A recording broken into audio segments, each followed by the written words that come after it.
I would say there's two things here. On the one hand, if there's any power in architecture, that's the power of synthesis. The more complex the problems, and this is, I guess, the case when looking at the built environment, the more need for synthesis. At the very core of our practice is the capacity to organize information in a proposal key in a rather synthetic way. The thing is that we normally as architects do not pay attention to the right questions. We may be dealing with problems that only interest other architects. So from funds like this, from the UN, we may be getting the right brief, the right questions, the right challenges on which then to apply this powerful tool of the project of synthesis to complexity.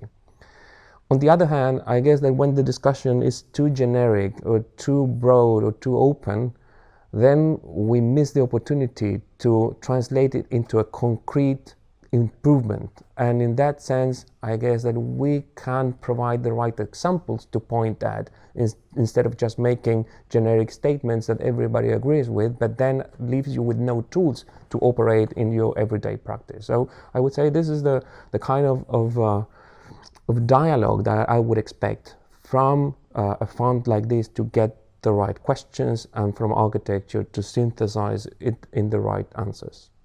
Migration towards cities is happening at a speed, at a scale, and with a scarcity of means that has no precedence in human history. I would call it the 3S menace, the scale, speed, and scarcity.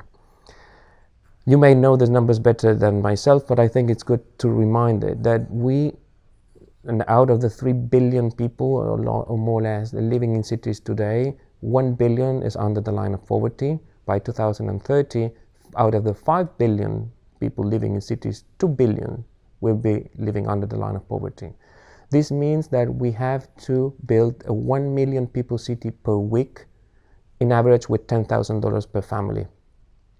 If we don't solve this equation, it's not that people will stop coming to cities. They will come anyhow looking for opportunities, but they will live in awful conditions. So I guess that one of the biggest challenges is to be able to find the way to provide the right accommodation for these new urban migrants. I think at the very core of our practice, it's a potential powerful tool to contribute to correct inequalities in a much shorter period of time. I would say that cities, in that sense, are a shortcut towards equality. If you identify strategically projects in the city of public transportation, of infrastructure, of public space, of housing, then you can improve quality of life without having to wait for income redistribution.